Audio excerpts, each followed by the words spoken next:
Hi friends, இன்றைக்கி மதிய லஞ்சுக்கு முட்டைகோஸ் பொரியல் ஈஸியாக அதே சமயம் ரொம்ப டேஸ்ட்டாக எப்படி செய்கிறதுன்னு இந்த வீடியோவில் பார்க்க போகிறோம். இப்போ இதை கட் பண்ணி எடுத்துக்கலாம்.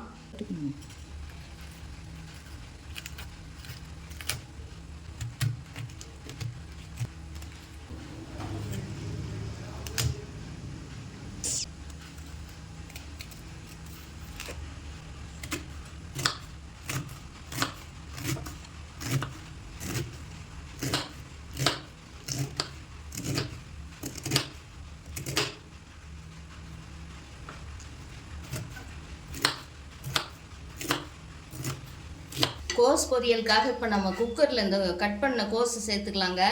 இது வந்து ரொம்பவே நம்ம பொடிசாக கட் பண்ணி எடுத்துக்கலாம். எந்த அளவுக்கு பொடிசாக கட் பண்ணி எடுக்கிறோமோ அந்த அளவுக்கு நமக்கு பொரியல் நல்லா டேஸ்ட்டாக இருக்குங்க.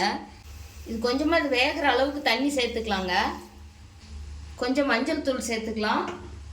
அதோடு கொஞ்சமாக கல்லுப்பு. இப்போ மூடி போட்டு ஒரு 2 விசில் விட்டு எடுத்துக்கலாம். 2 விசில் வந்துடுச்சுங்க. இப்போ எடுத்து இதை ஒரு வடிகட்டிக்கலாம். முட்டைகோஸ் பொரியலுக்காக 2 ஸ்பூன் அளவுக்கு எண்ணெய் விட்டுக்கலாங்க. எண்ணெய் நல்லா காஞ்சிடுச்சிங்க. கொஞ்சம் கடுகு உளுந்து சேர்த்துக்கலாம்.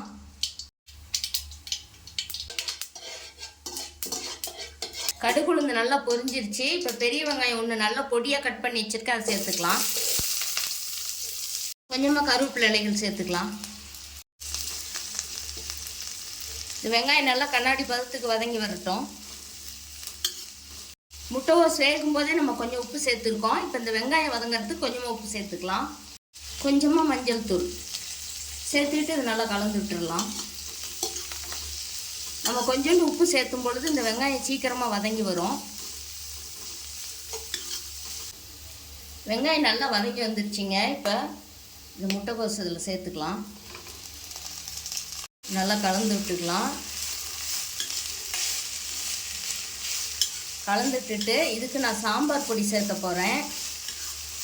அது ஒன்று போட்டாவே போதும், நமக்கு ரொம்ப சுவையாக இருக்கும். சாதத்துக்கு போட்டு பிசைஞ்சு சாப்பிட்லாம், கடிச்சிட்டும் சாப்பிட்லாம். பாருங்கள், சின்ன டேபிள் ஸ்பூனில் 1 போடுறேன்.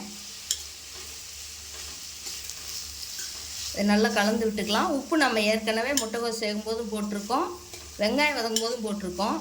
அந்த உப்பே போதும். பத்தலை அப்படின்னா நம்ம பார்த்துக்கிட்டு போட்டுக்கலாம். நல்லா கலந்து விட்டுக்கலாம்.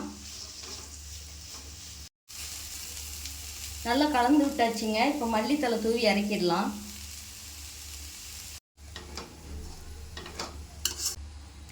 மல்லித்தலை போட்டு நல்லா கலந்து விட்டாச்சுங்க. இப்போ ஸ்டவ் ஆஃப் பண்ணிடலாம். இது வந்து ரசம் சாதம், மோர் சாதத்துக்கு தொட்டுக்கிட்டு சாப்பிடலாம். சாதத்துக்கு சூடாக போட்டு அப்படியே பிசைஞ்சு சாப்பிடலாம். ரொம்ப சூப்பராக சுவையாக இருக்குங்க. இதே போல் நீங்களும் செஞ்சு பாருங்கள். செஞ்சு பார்த்துட்டு உங்களுடைய கருத்துக்களை கமெண்ட் பாக்ஸில் சொல்லுங்கள். இந்த வீடியோ பிடிச்சிருந்தால் லைக் பண்ணி ஷேர் பண்ணுங்கள், சப்ஸ்கிரைப் பண்ணுங்கள். தேங்க்யூ.